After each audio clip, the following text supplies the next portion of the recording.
This morning we have Sarah Milligan. She's going to talk about oral history. The first session is going to be, I wish I had just asked while I still had the chance, getting started with oral history in your own family. The second session is going to be discovering an interview with great aunt Sue, searching for and mining oral history collections in Kentucky. Sarah is a native Oklahoman. She has a bachelor's degree in English from Oklahoma City University, has a Master of Art in folk studies from Western. She's been here since 2007 as an oral history administrator. She also has been a staff assistant and technical advisor to the Kentucky Oral History Commission. She's given over 9,000 oral interviews with the KOHS, and she's Since 2012. In 2012, she became a part of the Library of Preservation Outreach Trainer Network. So we want to introduce a very experienced oral historian and one of our own here at KHS, Sarah Milligan.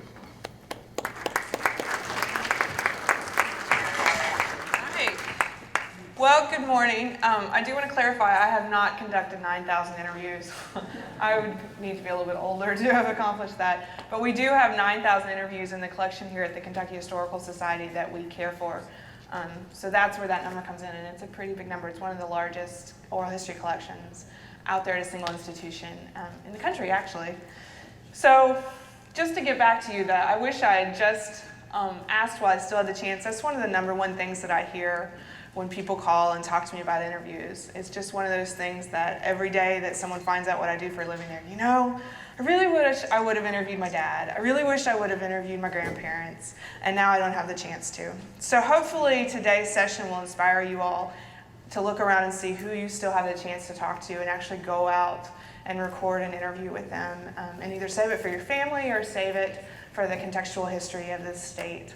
And I will give you the tools to do that today. If you need to follow up with me, which I encourage you to do so, if you can find me on any day, you can call, but you can always email and I'll get back to you pretty quick. My contact information's here. It should also be on the sheets that I gave you. You should have two handouts. One is conducting an oral history interview. This is sort of your checklist for the day. This you can walk away with and be like, oh yeah, she did say that. And the second part is just a slides note of my PowerPoint presentation in case you all want to write notes or remind yourself or find links or anything like that. Those are on the back table in the back there. And it looks like there's still quite a few, so feel free to grab those. Well, I just want to start today with a general framework of what an oral history interview is.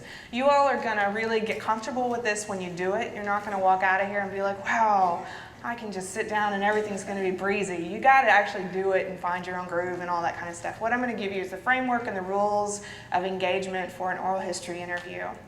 So I swear this is the only thing I'm going to read off this PowerPoint presentation, but I think this is the best definition I've found so far to explain what an oral history interview is and what it isn't, based on our professional standards from the Oral History Association and as an actual discipline of oral history. So this comes from a book called During Oral History by Don Ritchie. And essentially, oral history collects memories and personal commentaries of historical significance through recorded interviews. So remember those parts. An oral history interview generally consists of a well-prepared interviewer talking to an interviewee and recording that exchange in audio or video format. It is not random tapings such as Nixon's surreptitious White House recording, so don't do that. We all know where that led. It's no good. Nor does it refer to recorded speeches, wiretapping, also very bad, as we know recently, right? Or personal diaries on tape or other sound recordings that lack that dialogue between interviewer and interviewee. So just a little bit of audience participation. What are some key components that you have to have in place before this is an oral history interview as defined by this? You got to have audio or video recording it. Yes, it can't just be you writing longhand or giving somebody a book and saying, you better write that down someday. That is valuable, but it's something else. What else? Good listening questions. Good listening questions. You got to think about why you're interviewing that person and do a little bit of prep work. Yes. Is that the same? Has to be a topic versus a Has to be a topic the person's familiar with. So you're talking with that person about their personal experience. You got to make sure that they actually know what the topic is you want to cover. Yeah. Anything else? How about you got to have at least 2 people? You got to have someone leading the interview and someone that's being interviewed. So it can't just be me handing somebody a tape recorder and saying, all right, all those stories you told me since I was 8, just sit here and tell all the stories and I'll be back to get the tape in about 4 hours. Because not only does that make us feel a little crazy if we sit in a room by ourselves and talk to ourselves, you lack that dialogue, that active listening, that participation that really involves in a good storytelling, good oral history. How does the StoryCorps series work with that? They're both questioning each other very often. StoryCorps essentially, as I understand it, is set up more as a facilitated conversation, yes, but it's usually someone, maybe their family or their neighbor, or somebody that's already got a really personal, close relationship. And there's usually assigned a person to do the interview that's interviewing somebody else in that case too. So I would come in and I would bring you and I would sit down and be like, all right, I really want you to tell me the story of X, Y, and Z. And I would ask you questions about that. The difference with StoryCorps is that it is very, very structured in the sense that you have 45 minutes to do a recording session in a space, and they help you do the recording. And that's sort of, it's a little bit different, but the thought process behind it is very similar. Yeah. Yeah. All right. So now that you know what it is and what it isn't, you'll all get your recorders out and your whatever you're going to record format. And we'll talk about all the equipment ideas and we'll talk about standards and stuff like that throughout the day too. So why do we do oral history? It seems really simple, right? We think somebody has got a really great story and we want to record it and we want to share it with others. At the heart of it, that's what it is. But in reality, there's several different kinds of oral history projects or interviews that you can do.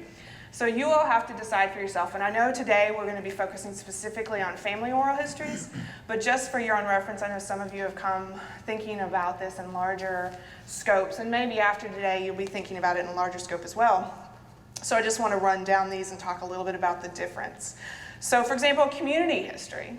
Community history is whenever you look at your community or you look at something in your community and you think, you know, we really need to document this. And people aren't writing this down. It's not a lot in the newspapers, or maybe there is with that, but you need to go out and actually talk to people who lived through and built a community, were part of a community.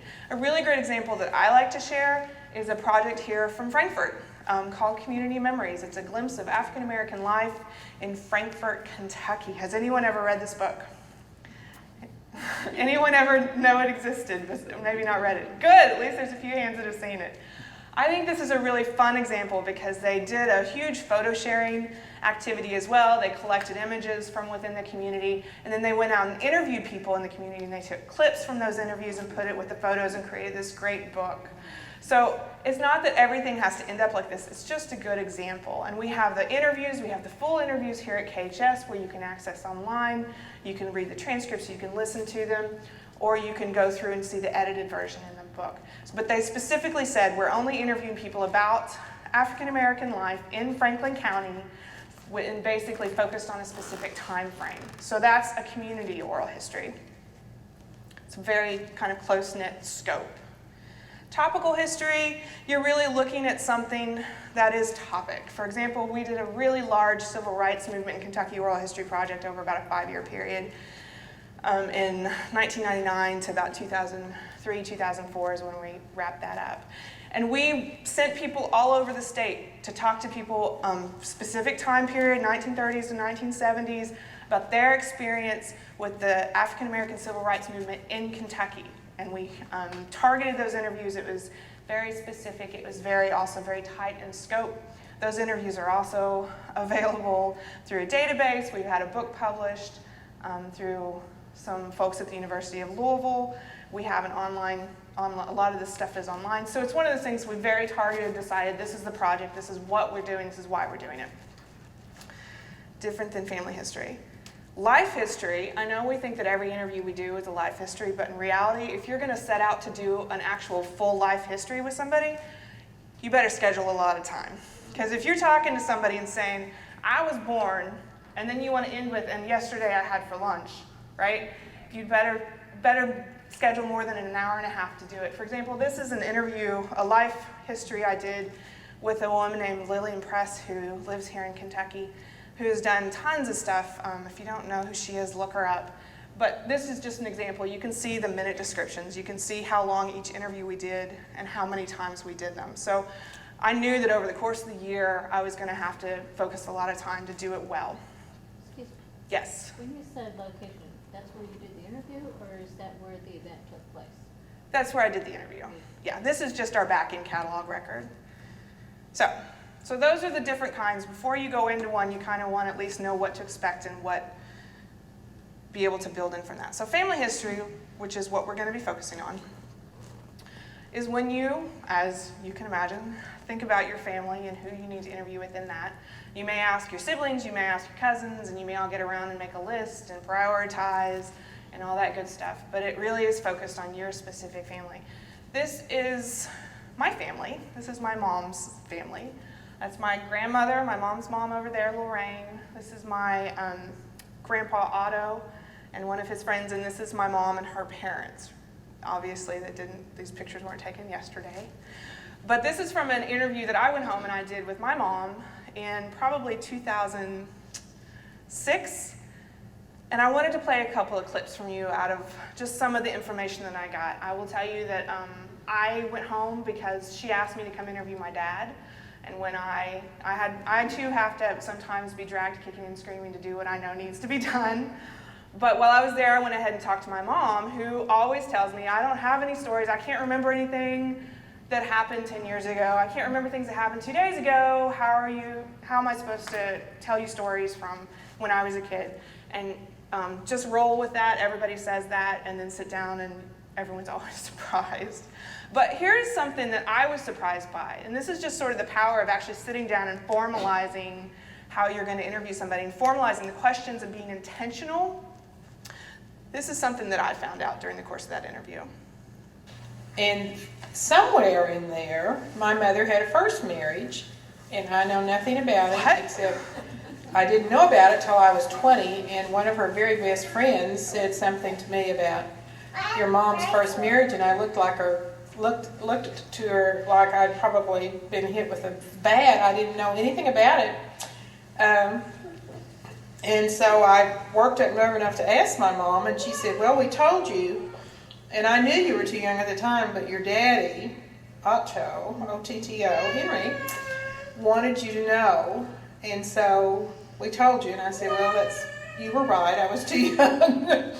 And so, Holy cow, my grandmother was married and I didn't know it. But it's interesting that in the course of her telling that story, she basically says, I had the same experience that I'm giving to you right now, you know?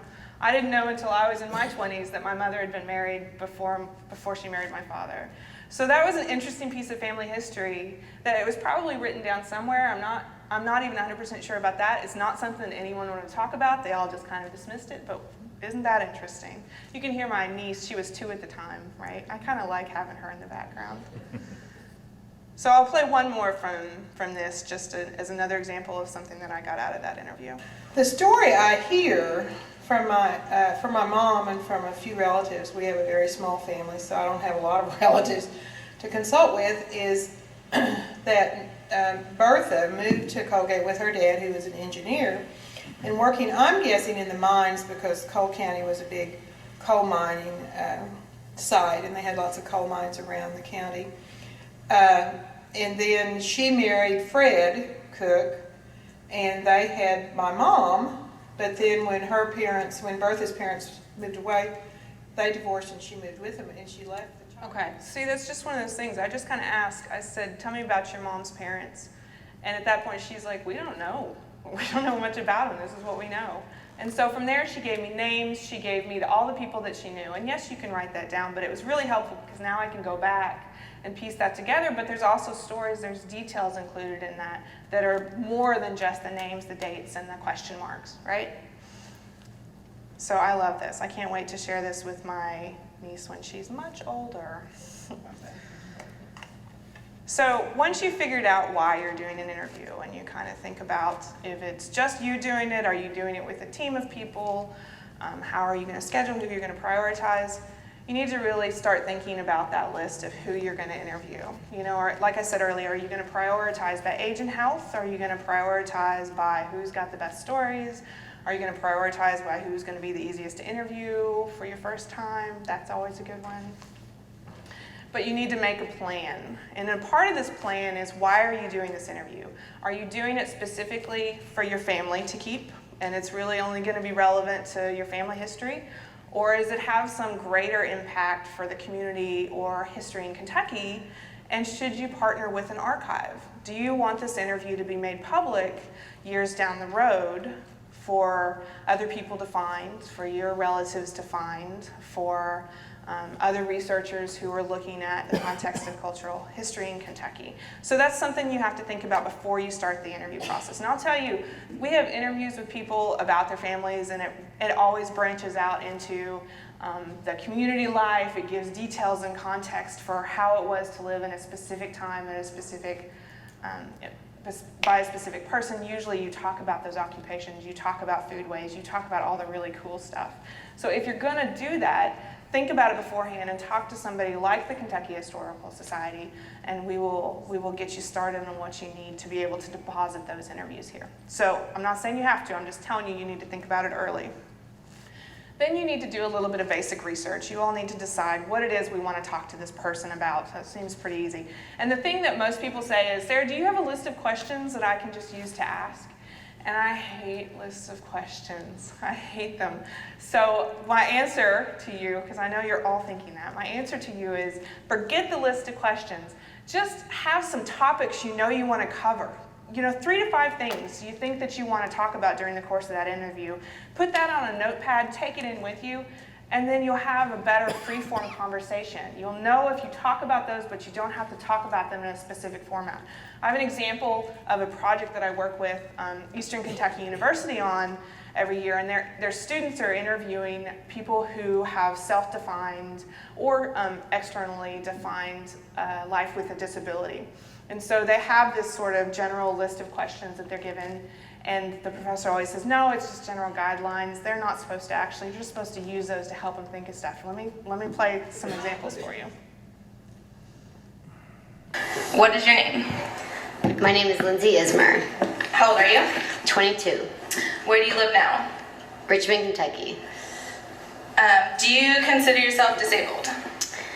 I do not consider myself disabled. I do have a disability.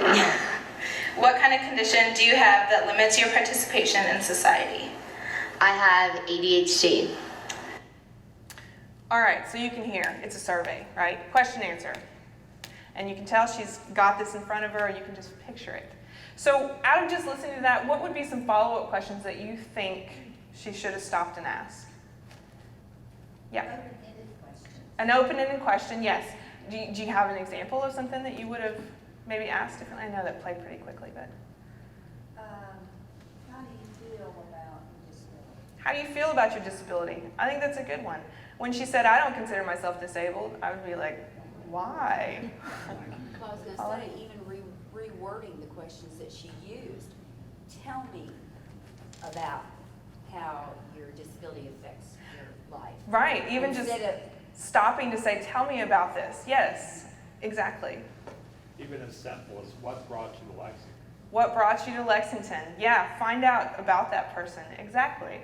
It's really hard to do that if you overplan. And I know that's kind of weird. You got to be prepared enough to be comfortable to talk and let the person give information and ask them good follow-up questions.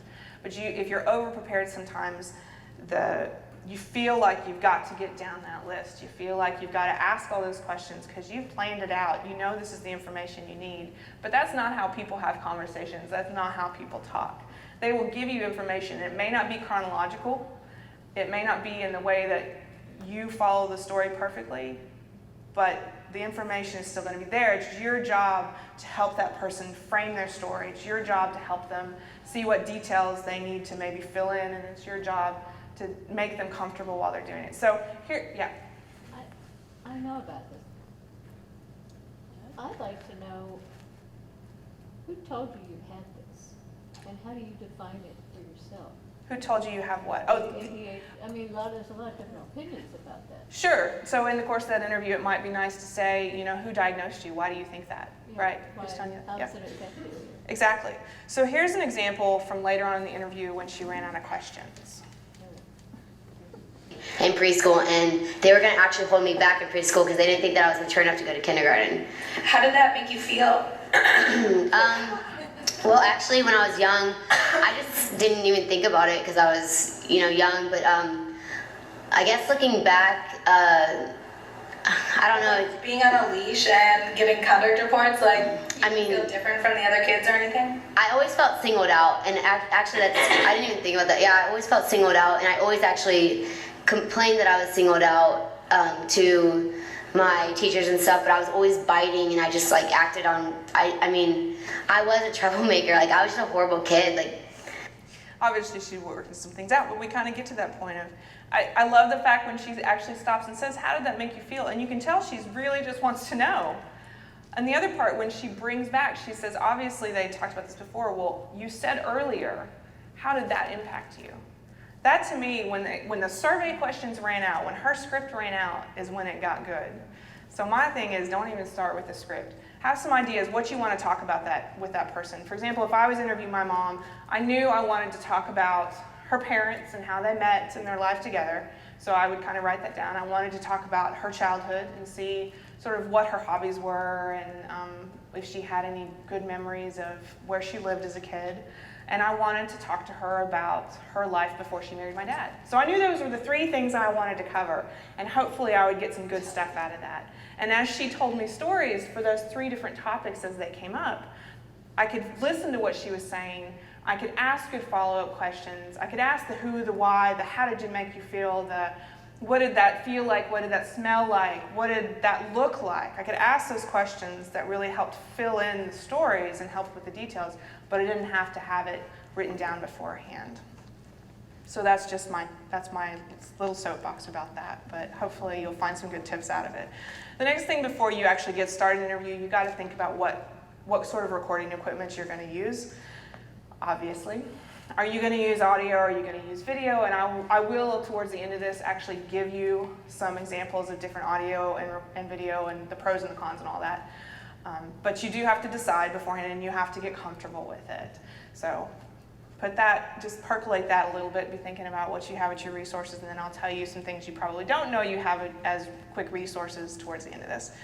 If you're working with an archive, you want to make sure that you think about, this is why I tell you to work beforehand. If you decide that you want to deposit this in a public archive for people to find, now and in the future, you need paperwork to go along with the interview. So you would need a release form donating that interview to the institution of which you've decided to deposit that interview. And then for us, you would need a quick just informational sheet. And I'd provide those to you if you wanted to work with us. If you wanted to work with another organization, they would provide those to you as well, just for you to know. If you don't have any immediate plans to deposit this in a public institution, you probably should think about in the course of the interview just making sure that the person acknowledges they know they're being recorded. So Aunt Sue, I just want to make sure you know that you know that we're recording you, and you're okay with that, and you're okay with us using this for family history. And that way, someone down the road, if someone finds this tape 30 years from now, and if they call me and they say, "Hey, I found this under my bed. It's got some neat stuff on it. Do you all want this?" I actually have a little bit of consent that says, "Okay, I just want to make sure." that they knew this was what was going to happen with this. They knew it was going to be heard by other people, and it's just kind of a good provision. So with that, yeah. So if we're not sure if we want to do that or not, is it best to go ahead and do that even if we think, maybe not? No, if you have them sign that paper, it actually donates it to us. So We don't want to do that. I would say if you're not sure, there's lots of pros and cons. I mean, if you want the story to be made available to a place, to the public at some point, you're going to want to think about that. If you are doing this as a part of the Red Cross, for example, the Red Cross, you all may want to come up here with your own release form that donates it to the Red Cross of Frankfurt, and then you all can choose at some point if you want to donate that. But that would also give you permission to use it in a public way. So that's an option. Can you put a time, Like the censuses are leased after so many years. Yes. You can do that. You can put a restriction on an interview. Yes, you absolutely can. If you, for example, if you deposited with an interview with us today and there was a restriction that said the public couldn't access it for 10 years, that's easy. People do that all the time. And there's nothing wrong with that. I mean, when we deal with oral history, it's so much different than dealing with manuscripts, because manuscripts often are something that's 50 years, 100 years ago. Those people are probably long dead that wrote that stuff. The heirs might get mad at something that they wrote, maybe.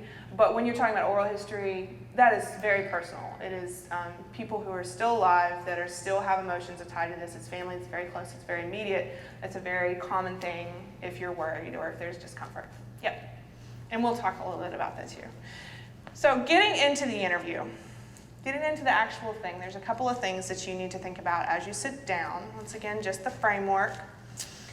You've got your equipment, you know what you're going to use, you're ready. So if you're going to someone's house, if you're meeting at the public library, just try and regulate the sound of that space. I know that makes sense to you all, but here's an example of what the noise we can't hear all the time. You know, we tune out white noise. The tape recorder does not. Oh, and if I would, there we go. Maybe. Oh, I timed it out. This is Tony Wright. We're talking with Mrs. Tilly Richardson of Lawrenceburg, Kentucky on August 25th, 1978. Mrs. Richardson, you've been a resident of this community since 36, you say. What is some of the...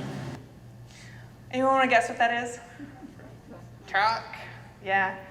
It's probably in my head. I have all these pictures and scenarios of what, when I listen to interviews of what's going on. It's easy enough to think it's a hot day, let's sit with the window open. You know, there's traffic outside, but you don't hear that. I'm gonna hear it. You're gonna hear it later on too. So your goal when you go into any space to set up the recorder to do an interview, whether it's video or whether it's audio, you need to look at the space that you're in and choose the best location that has the least audio noise in it. So if there's a window unit, sit on the other room. If it's 100 degrees outside, don't turn that thing off, please don't. But get as far away from it as you can. If you can go in another room, go in another room. If you only have one space, just sit as far away and face the microphone away from it. If you're in the kitchen and the refrigerator's running, don't unplug it, because I can't tell you how many times someone forgot to replug it, and that is catastrophe.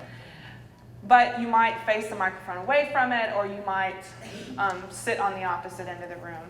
Recorders now are pretty easy. Once again, I'll show you that in a minute, but you can get recorders that have good microphone range. You don't have to have it up in people's faces often. I mean, you can set it in a space on a table, even on couches and a coffee table, and it's going to pick up pretty well.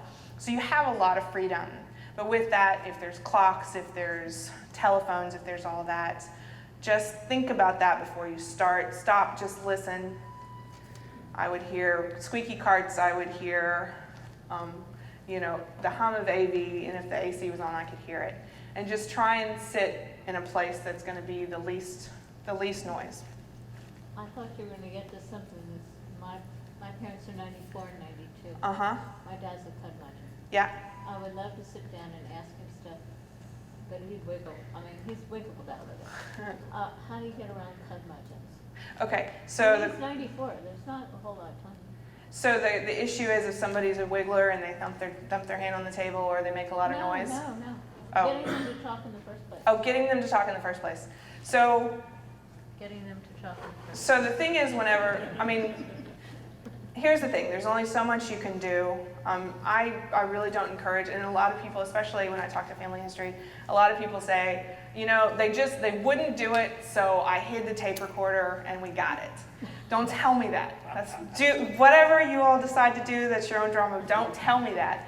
But here's the reality. In my mind, it has to be consensual. All you can do is try and play it down as much as you can and say, look, this is not a big deal. We just love hearing these stories. We want to have them around. We just want to talk with you, and then we want to record it. But don't put stress on it. Don't put pressure on it. And that's the best advice and experience I've had. Because, I mean, we do meet people. Nobody thinks that they are the one that has all this history and memory. Most people don't have this sort of idea of self-importance, right? the initial reaction you get 90% of the time is, why would you want to talk to me? You need to talk to so-and-so, right? You just gotta try. You just try to explain it and downplay the importance of it, because if you upplay it, someone's gonna get performance anxiety and they're gonna say, no, that is not, that's not me. So that's the best. You know that person, and if he keeps saying no, no, no, to a certain degree, I mean, that's his right to do that. So just try it. With my dad, let me tell you an anecdote about interviewing my dad. I told you about interviewing my mom. My mom, who made me come home to interview my father. So he knew I was coming. He saw me walk in the door with a tape recorder on my shoulder, right? He saw it happen. He hid from me for 3 days straight. I would walk in the living room at the end of the day, and he would walk out. And I wouldn't see him until the next day. Until really, if he thought I was going to be there long enough to sit down with him, he would just disappear. So on the third day, the night before I left, this started to happen. I came in the living room, he got up, and I was just like, no, wait.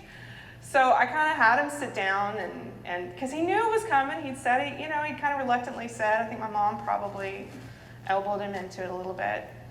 But when we sat down, he had spent all weekend thinking about what he was going to say.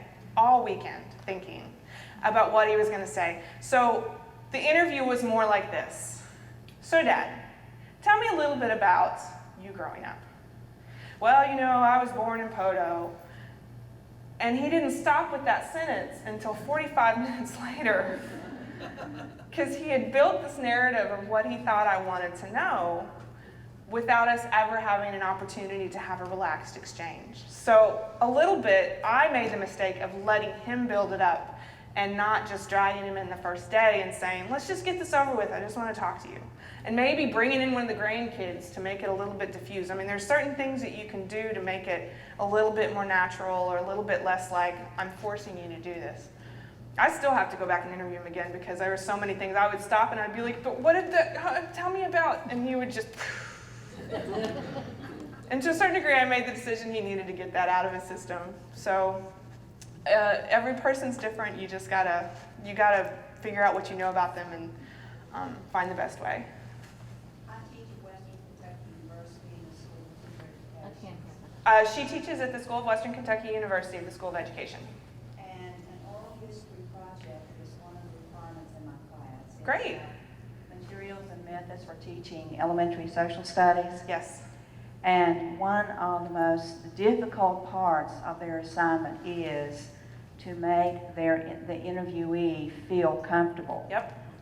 I've had, they're required to have an interview that lasts at least 15 minutes. Oh. And they do have, because they're learning how to do this so they can do this with children. And of course, they do have to have questions, but they can go beyond that.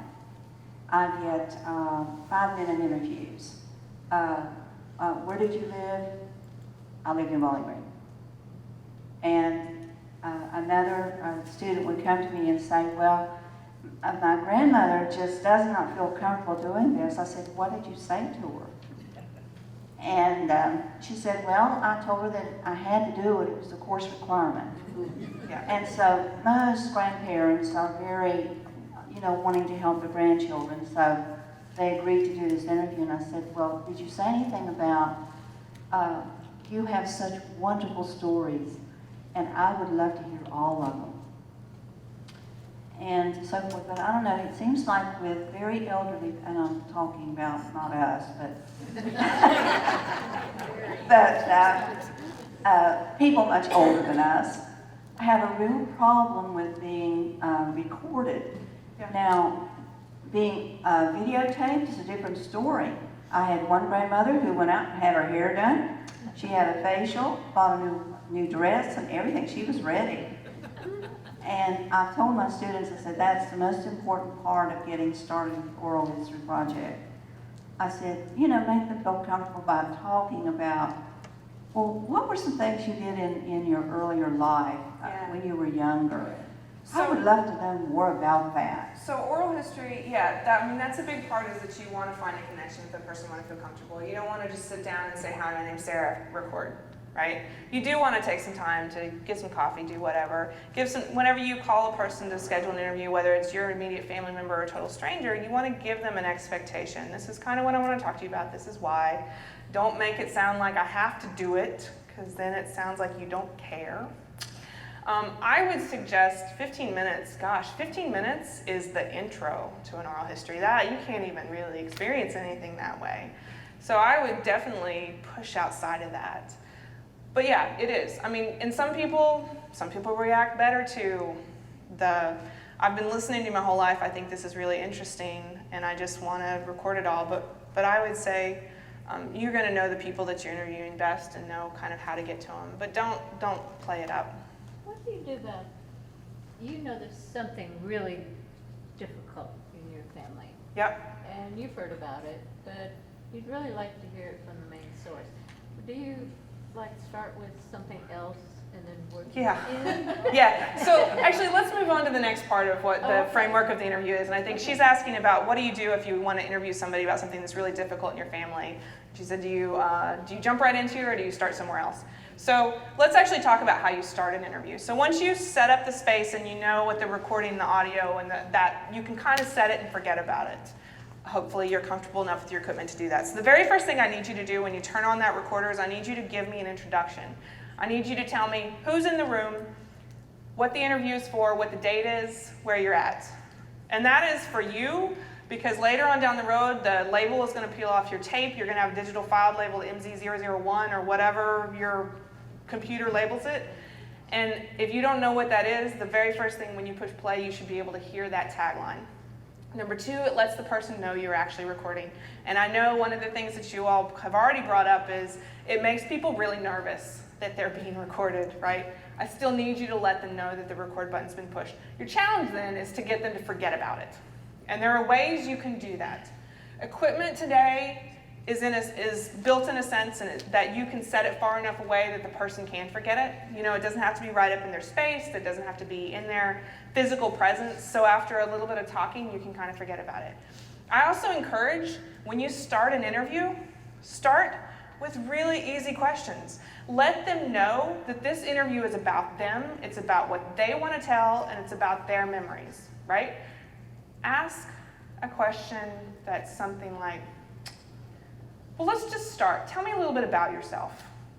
Just, I know you know that I know this, but tell me who are your parents, where are you from, where are you born, right? Just ask really easy questions to start out with. That tells them, this is what you want to tell me, this is your story.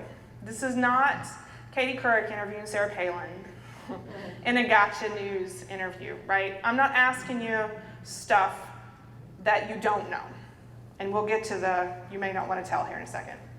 But start with getting that person comfortable. It will tell you a few things the way that they answer. If they answer with a question or with an answer something like, well, I was born in 1965 and, I work for the state. You're going to have a little bit of a harder time, right? Your work is going to be trying to get them to be a little bit more comfortable and to draw out questions, right? You're going to have to get them to talk. If they answer with, I was born in 1965, and 5 minutes later they end with, and I have 15 grandkids, and here's all their names and where they go to school. Your challenge is going to be directing them, right? Is going to be sort of like keeping them on track. So that helps a little bit establish what your challenge as the interviewer are going to be, but it also gives them a chance to sort of find their own role and to fit into this. You're here to help me tell my story. You're here to listen. You're here to help guide this. So once you kind of feel people being comfortable, you can ask questions. You can ask questions that you want to know about your family. And here's the thing that I find about an interview and about really tough things in your family. People are going to want to talk about it or they aren't. You can't force them to do it. And putting recording into that doesn't make it any easier.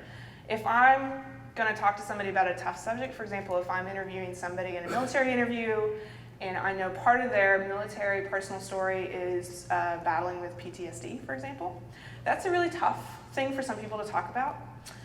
So I always make it a point to give them the freedom. I ask them beforehand, I say, is this something you want to talk about in the course of this interview? And most of the time they'll let me know up front or they'll take some time to think about it, but at least gives them the freedom to say yes or no. And if we don't have that conversation beforehand and it comes up during the interview, I really just take their cues. I mean, I don't shy away from asking questions, and you shouldn't. You shouldn't be afraid to ask a question because you think it's going to offend somebody or that they're not going to answer. All they're going to do is tell you, I don't want to talk about that. And you may have to back up and ask some more easy questions and get back into it. But people will let you know where they draw that line. They just will. And if you keep pushing and keep pushing, then they're probably not going to give in, and if they do, it causes a weird situation. And I'm not saying all interviews feel good, because there are topics that are not all really, flowery and wonderful. There are topics that are really hard to talk about, but the person has to be a willing participant in the conversation to share. But don't be afraid to ask them. Don't be afraid to talk about it. Don't just talk about the fun stuff. Ask about the hard things too.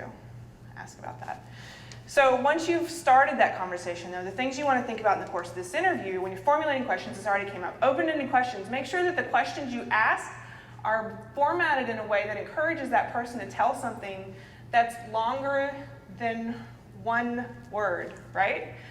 You can even do that with a follow-up. So you told me earlier that you were born over in Crestwood. So what was that like? Who were your neighbors? What do you remember from growing up there? I mean, you can follow up with some of those leading open-ended questions, but just make sure that challenge yourself to think about it in a way of, how can I phrase this to encourage them to answer something that doesn't suppose that I already know the answer?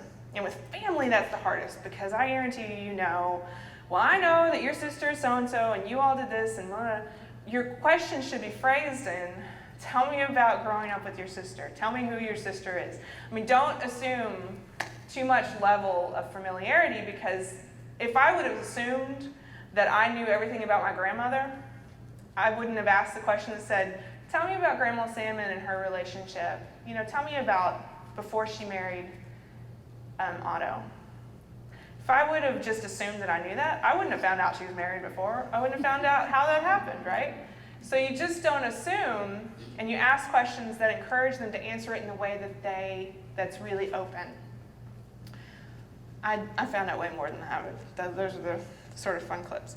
You want to do this in a way that's active listening. You can do an entire interview by just listening to what the story someone tells and asking follow-up questions that are good.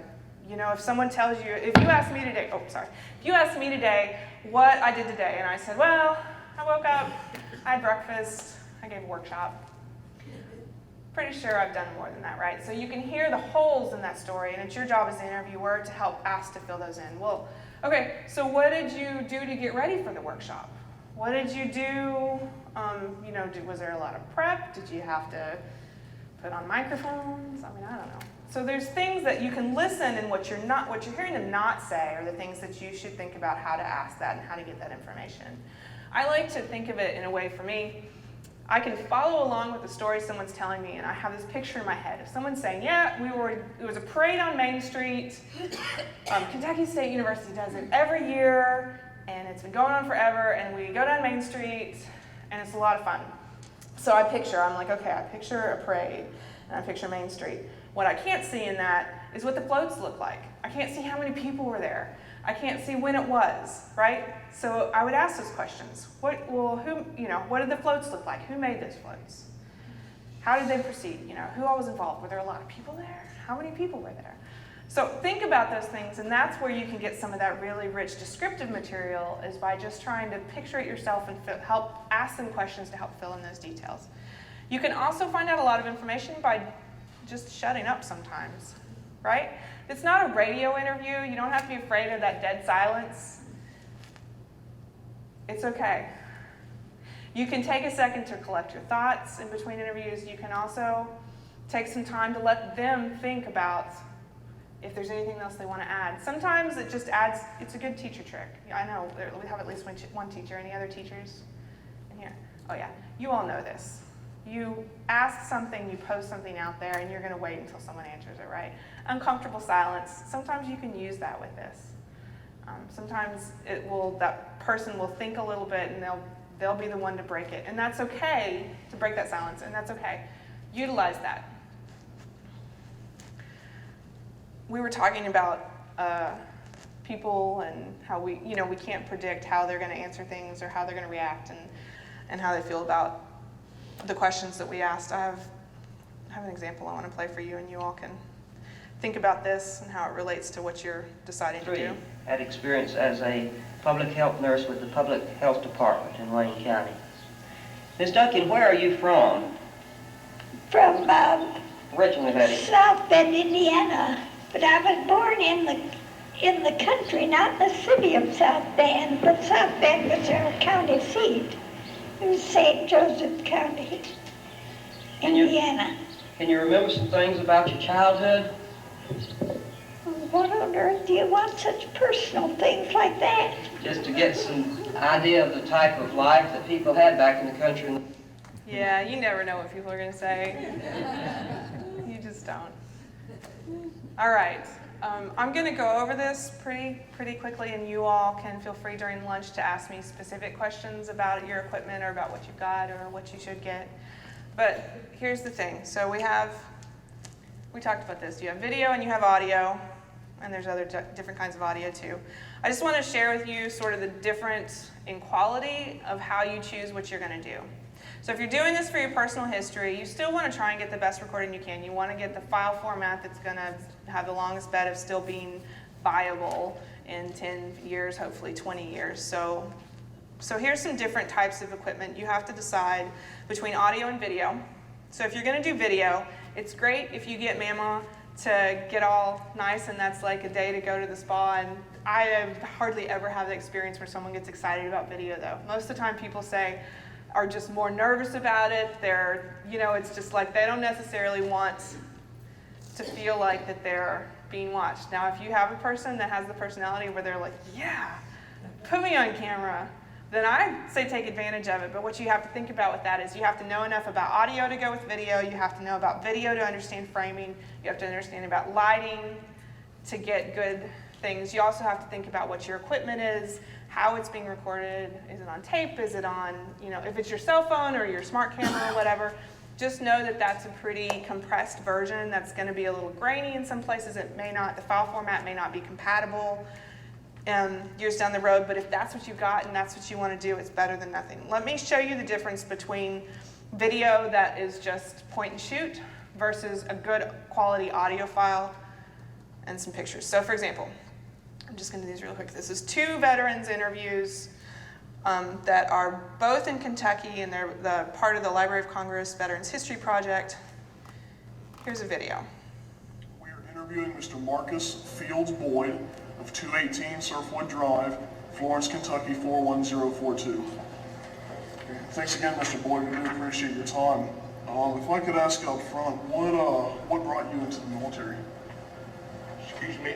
What brought you into the military? Why did you join? I was drafted When were you drafted? October the 20th, 1944. What was it like when you first came in? What were your job duties? Okay, so you can tell. I can not hear him very well. There's a light bulb coming out of his head like a tree. And the poor guy looks so uncomfortable, he's still got his coat on. And that's just one of those things that, with just some thought, if you're going to take the time and the effort and the space it takes to do video, to take care of that and all that kind of stuff, then you want to do it well. Put the heater on, set him in front of, I don't know, a wall with some color or a bookshelf, put some lighting that points towards him, not behind him, and let him take his stinking coat off, right? So that's a video, and here's an example of from the same project, an interview, and this is the individual we interviewed and some pictures he brought along. Like froze death in Korea. It was in 50 or 51, and 40 below was just standard. 20 below and 40 below, and our clothes weren't sufficient for that kind of weather, and whatever you was wearing when you went to Korea, that's what you was wearing when you left. You didn't get to change clothes. And I know a lot of people probably don't believe that, but they just ask anybody they want to that was over there. And you don't, whatever you had on, that's what you, we had an extra pair of socks, and when we'd be climbing the mountains and stuff, and our feet would sweat, And then we got a chance, we'd change socks so our feet wouldn't be so cold. And we'd put the wet socks next to her body to dry them out. I think you can still tell what that person's, yeah, right, you can still hear the emotion in his voice. It's much easier to do well. There's less to think about. You don't have to concentrate on if the picture is in the right frame. You don't have to concentrate on whether the audio is carrying. If you have a good piece of audio equipment, you set it down, you get it started, you start a conversation. And with digital recording now, it's so easy to get something good.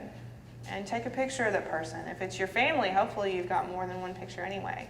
Unless you want to get that person doing something. We had a conversation with Paul earlier about someone coming out and interviewing or documenting his dad talking about farming traditions in their family. You know, if you need to watch them doing something or there's an action, then yeah, I get it. But if it's really just to sit down and try and make that person as comfortable as possible and get a really rich story with good details, without having to think about all the technology going on, without having to think about the complexity of the recording process, then don't be afraid to just do audio. So that was a digital recorder. This is, you know, those little mini dictation devices. I'm just going to play you the differences. Little mini dictation devices. They're usually Olympus or Sony, and you can get them for $50 at the store or whatever.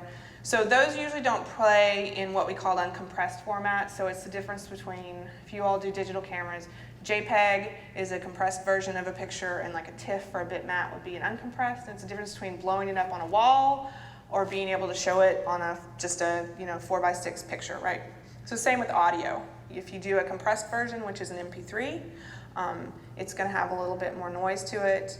And if you do a wave version or an uncompressed version of a recording originally, then you can do more stuff with it and there's less sound. So here's one of those mini dictation devices if that's what you decide to get. Let me play it for you. Now, was that into the Army? Army. Okay. All right. Can you tell us then about your experience? Well, the fellow in charge of the draft board, I met him on the street on Saturday, and he said, "Elvin, you're going to the Army Tuesday." I said, "Wait just a minute. I'm not mad at nobody. I don't believe in fighting. I don't go to the Army." Nice, right? So you can hear there's a little bit of tinniness to it. There's a little bit of, but you can still hear everything that person's saying, and it's still clear. So there's a difference between that and, for example, one of the digital recorders we loan out through the Oral History Commission. So how long have you all been married? Come Halloween night? Mm-hmm. What is it, Granny? 65 years. 65 years. Well, what's the secret to a long marriage? Hit you what you're afraid of. Get you when you're afraid of. I'm going to play that for my husband every single night.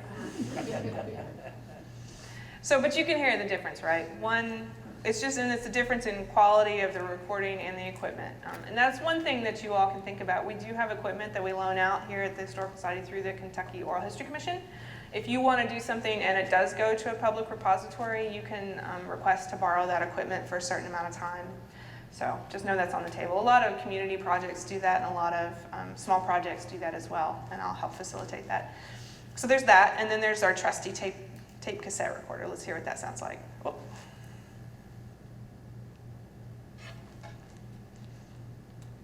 Well, they had a mill down here. Next to that was a blacksmith shop. That was a favorite place of mine during court day, because they brought their mules and horses and things in there and had them shot. And at that time, there were a good many Civil War soldiers, veterans here. And I always talked. So you can kind of hear the tape moving, you can hear a lot of the white noise. Still, you can hear it, you can hear what they're saying. It's just the difference in what quality that you're trying to get. So here's some sort of new things in the last couple of years that's easier for you to do. For example, you can see if you don't want to buy recording equipment, you have some options. You can, if you have a laptop or you have a personal computer or someone in your family does, you can get just a decent USB microphone. That's just external. You plug it into a USB microphone. There's free software, like here's one that's called Audacity, that you can download and actually use your computer as a recording station. So you plug in a USB microphone. This was, I think, $40. You just want one that is going to be able to pick up more than one person, so you want it to have a bigger range. And you just basically push record there's that red button in the middle of the software. You push record, and it starts recording. You push stop, and you push stop, and you have this digital audio file. And I know some people may not be interested in that, but it's a pretty easy option now. If you've got people around you that have a laptop and would let you, and maybe even help you get the software set up, it's very low cost, and the recording quality can be quite good. And you have some flexibility. So that's one possibility. The other possibility is if you have a smartphone or an iPod or an MP3 player that has recording capability, and most smartphones now do, you can just get a little mini microphone, like it plugs into your smartphone, and there's apps that record that you can download for free that will let you record to a WAV version. And here's an example of what that sounds like with just this. This is a $35 version. Do you like to make games to do? What did you try to make?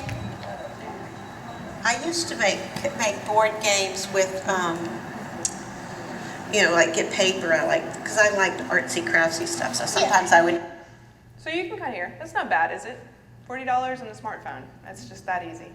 So you do have some options outside of buying separate equipment. For example, this is a digital audio recorder. These things are getting so small. This is pretty large. I bought this probably 5 years ago, and it's already so outdated. But if you wanted to actually buy something for your family to use in the course of doing interviews, you didn't want to hobble something together, there's equipment out there that's pretty inexpensive. This was, when I say inexpensive, I know it's everyone's perception. This is about $300. There's equipment out there you can get for probably starting at $250 that's standalone. That is good equipment that you can set down on the table, hit record, and it'll create the file for you, and you can download it or upload it to your computer later on. Anywhere from $250 to probably the most expensive one that we loaned out is probably $1,000. So just to put that in perspective for you. But if you have a question about where to find that information, a little bit in the second part of today, I'll give you some tips on where you can go to find that, but there's, and it should be on your handout, but there's a great website called Oral History in the Digital Age that can walk you through different equipment, that can walk you through what the different glossary terms, what you need to know. And you can also call me. If you all are close by, you can schedule a time to come in and just talk with me if you want to go over some stuff. I'm so totally happy to help advise you all on what would be best for your budget, your need, who's going to be using it. There's all sorts of questions you have to do before equipment. The most important part is that you're comfortable with it and that you know how to maneuver it, right? So whatever you choose, you need to spend a lot of time practicing with before you sit down to do your first interview. Because it's awful to do an interview and leave the interview and find out you didn't hit record right. Awful. In fact, I had that happen to a group last week. So make sure that you have played with it enough to be comfortable. Really quickly, before we break for lunch, this is just something I want to run over for you. There are sort of ethics to think about in the course of oral history, one being that you want to make sure that the person's being recorded knows it and they're comfortable with what they're talking about. So be sensitive to those individuals' concerns. Also, if somebody you're talking about, if in the course of your interview, you're talking with a family member or a friend, and they talk about, they're in a fight with a sibling or a cousin, and they talk about something in the course of that interview that could be construed as slanderous, that could be construed as information that maybe doesn't need to be public. If someone else finds out that interview exists, they can use it in court. They can use it. It's a real document. It's a primary source document and it is officially created, whether you put it in an archive or not. So be aware that if somebody starts talking about something that you think they probably don't want to be recorded, because you've done such an awesome job getting them to forget that they're being recorded, it's your job to steer them away from those topics and just be aware. It's not really a time to air out fights with your neighbor over fence line disputes or whatever it is. Is it appropriate to edit? Is it appropriate to edit? That's a good question. The long answer is yes, if you have to. That would be the long explanation in between that answer. But it's always best to not edit if you don't have to. I don't like to ever start an interview saying, if you don't like something you said, we'll edit it out. Because that makes people think a little bit that they have final editing and they can go back and sort of make this into what they want it to be instead of what the actual story is. and that makes me nervous. If you do a good job up front, most of the time you can steer people away from that. But if you do an interview with somebody and they sit there and they think about it for a couple of days and they call you back and say, you know, I really wish I wouldn't have talked about this, you can say, you know what, we can edit it out. If you want to, we can edit that out. And with digital recording, that's really easy. I mean, if you know what you're doing at all, and if you don't, I can help you get there. But it's pretty easy. But I would never say that's the first line. I would say that's the last line as an option. Because you never know what's going to be valuable in history. You all know that. Family historians know that better than anybody.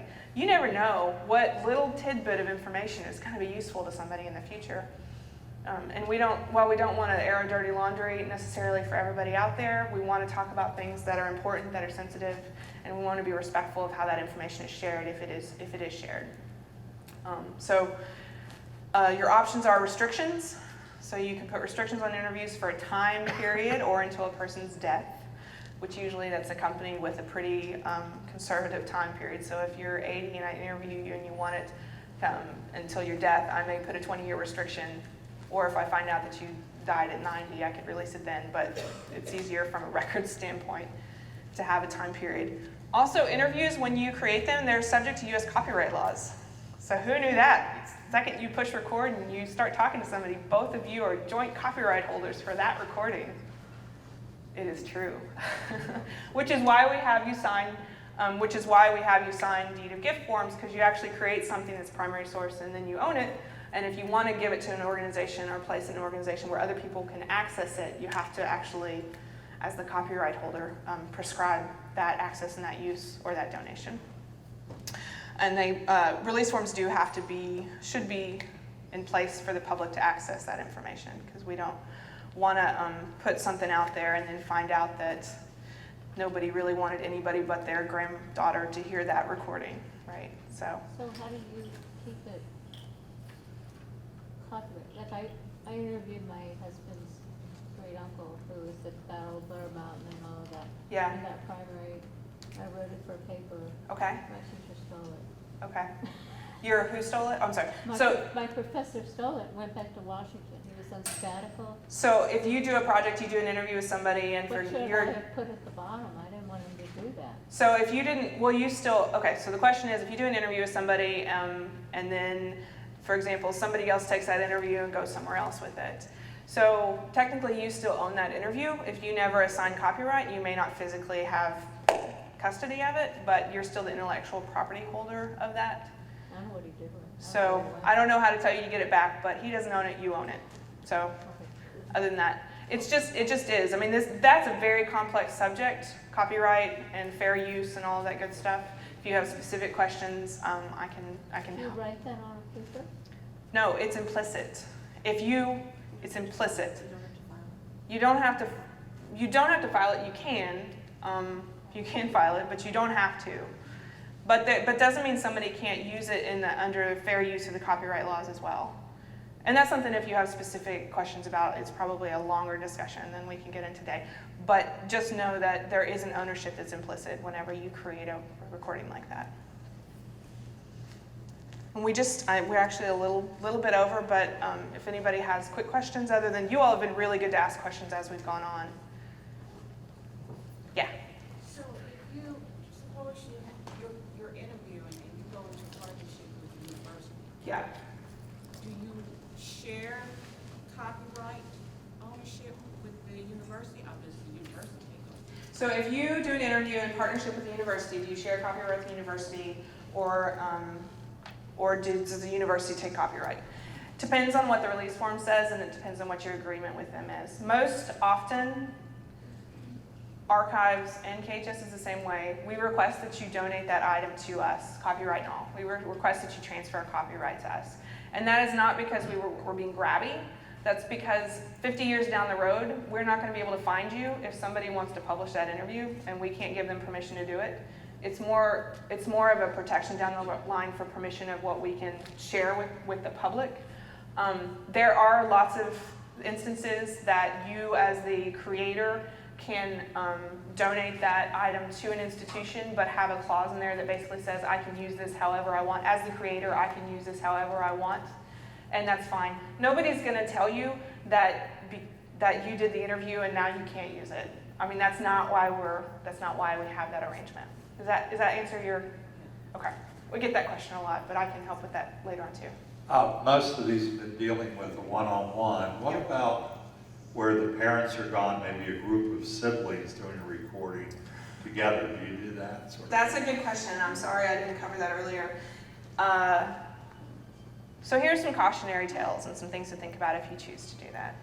If you're going to interview more than one person, I would actually suggest doing video, because you're never going to figure out who's saying what, when, people talk over each other.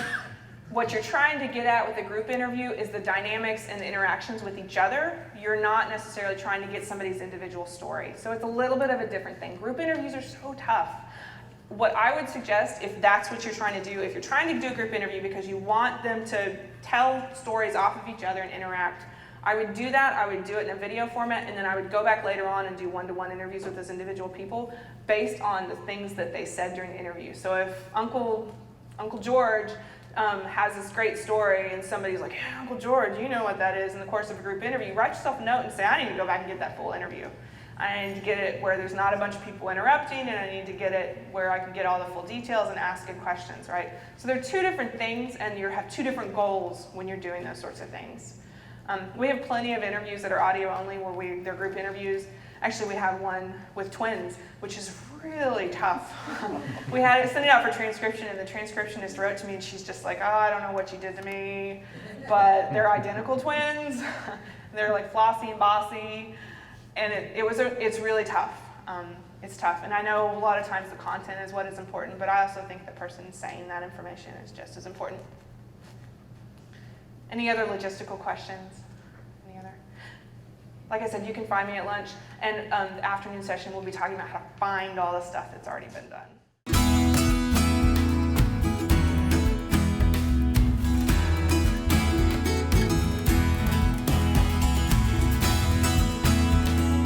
So now that you know how to create an oral history interview, let's talk about how you find the stuff that all the other people before you have created, right? So there is so much stuff out there in the state of Kentucky. And let me back up a little bit and explain why. And I should have told you all this at the beginning of the last session, but I guess it fits in just as well here. The Kentucky Oral History Commission, which is what I am the staff for, is an office that started in 1976. We were a bicentennial commission that was started by Julian Carroll, who was governor at the time. We became an independent agency, state agency, in 1981. We moved within the Historical Society as an agency within the Kentucky Historical Society in 1991. And we have been encouraging the support of oral history creation that entire time. So 37 years, there has been an office at the state level that supports the documentation of oral history interviews in Kentucky. We are the only state in the entire country that has an office like this. Be proud of Kentucky. Go Kentucky! Yay, thank you. It's true, it is really exciting. And we do that by offering grant programs for people who are interested in finding funding to support oral history projects. We have a grant program that funds transcripts of those interviews, if you need to use them for a project or a book or something like that. We have just recently started in the last 5 years a grant program that supports the preservation of oral histories. So the 37 years of talking people into doing interviews and putting those in public repositories, most of those were cassette tapes. Cassette tapes have a well-maintained life of about 30 years. You can do the math. Those tapes are starting to deteriorate. And we have started some programs to help archives digitally migrate that content. So as we're starting to create more digital content and digital surrogates of those original oral history interviews, part of that is also how do we provide access to all that information that's out there. We've given out over $1 million in 37 years towards oral history documentation. That supported over 500 collections that were created as a part of those grant programs. That is roughly 35,000 oral histories out there in the state. Just in the state, about Kentucky, with Kentucky people. That's pretty impressive. That's larger than Frankfurt, right? That's more people than live in the city of Frankfurt. So with all of that in mind, there's lots of information out there. There is content, there are interviews about every single county in the state of Kentucky, all 120, they're covered. This year, well, 2 years ago, we decided we were going to try and re-inventory all of the collections in the state. So in 1991, we sent a field worker out to inventory and see what collection holding, the oral history collection holdings was. In 1991, we published it in a written guide called the Guide to Kentucky Oral History. We found, I'm trying to think, maybe 15,000 oral histories at that time, maybe 20. And we had this sort of neat printed guide on, what the topics were in a collection. So in 2001, we published that guide online where you could search it in a really early version of a database. In 2011, we decided to make the 2.0 version. So we sent another field worker out. They called every library, historical society, house museum, regular museum that we could find that we thought might have oral history interviews, and basically said, hey, do you have any cassette tapes in your closet? Can we help you inventory those? And we developed this centralized oral history database out of that project. And this was our goal in mind. We wanted to have a place online where you could search and find all of the interviews that we could find records for. We wanted a centralized place that was search engine optimized, which means you can get to it if you search Google for the name of somebody and there's an interview that somebody's done with them in Kenton County, and Kenton County has their records in this website, you'll be able to find that there's an interview with that person. We also wanted a place where you could find general news about what's happening in the field of oral history. So we have this little news feed item, for example, hey, look, there's oral history workshop at KHS. That's going on. There's also browsable features like what the new collections are that have just been uploaded. The biggest part that you're probably going to want to use is this search box. So it's just like any general search. We tried to build this in a way that you can use natural language to try and find topics that you're interested in, places you're interested in, people you're interested in. You can search by repository, you can search by interviewee, any of that stuff. So this is passtheword.ky.gov, and we just finished the major part of the migration of content into the site in August. So we're still working out some of the kinks, but there are 21,000 interview level records in this site. There are 917 collections represented in this site from over 100 different institutions. So we found 100 places in the state of Kentucky that had at least one cassette tape that was an oral history interview. Now, some like KHS, 9,000. University of Kentucky has about 8,000 interviews in their collection. University of Louisville, about 2,500. So I mean, if you think there's some that are much larger that have been doing this a long time and doing it really intentionally, and there's some places that maybe they just did a small community oral history project and they have 5 tapes in their collection. Well, we still want you to be able to find what those 5 tapes are and how do you find access to them and how do you get the content. So those are in here. A little bit of what I think is one of the untapped resources that now you have access to that we've been getting the most reference requests since we put this content up and passed the word is interviews from our county collections. So that is, in 1976, remember I said we formed the Kentucky Oral History Commission, or the Bicentennial Oral History Commission. The first thing that they did was put a tape recorder in every single county library and train staff and volunteers from those libraries to do oral history interviews. And said, all right, you all decide who you're going to interview. Who do you think is important? Some counties did the oldest people in their community. Some people did maybe just like the African Americans in their community. Some people, I mean, they did it all different ways. They were given the freedom to do whatever they want. Out of 120 tape recorders we sent out to 120 counties, we got collections back from 116. I think that's a good return too, right? That's a good percentage. So in our county collections, we have over 2,000 interviews from the 1970s to the mid-1980s that are just done at that county level. And a lot of times those interviews, we're digitizing them right now, so some of them are available digitally, some of them aren't. Most of them haven't been put online yet, but they could be. But you can now see every person that was interviewed for that project. And if you search for a name, it'll tell you what that interview is and how you request access to it. And that's the first time that you've had really easy access to just that content, for example. A lot of those interviews are available for in-person access at the public library of the county that it's talking about. So that will be reflected in this site as well. But I'll just show you a little bit about how this works. So if I was just going to search, for example, I wanted to search Franklin County.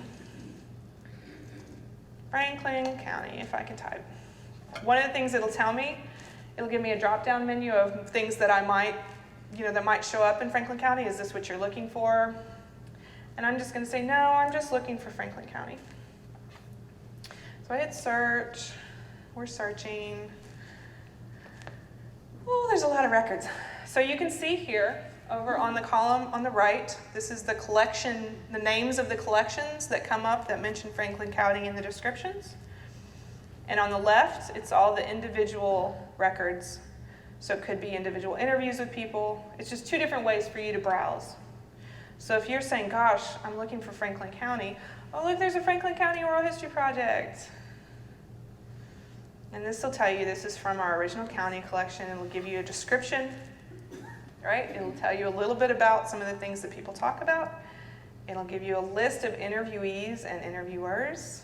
And if we have it, the dates and all that good stuff. Oh, look at all these people that were interviewed. Margaret Freimeyer. So it tells you a little bit. Margaret Freimeyer basically talks about her life history, lifestyle in Frankfurt personalities and businesses. So it's one of those things that if you knew Margaret Freimeyer, you probably have an idea of that could be interesting stuff. Some we have really good descriptions, some we have very small descriptions like that. It just depends on what content we have kind of gotten over the years and what the interviewers have given us as descriptions. Some have transcripts, some don't.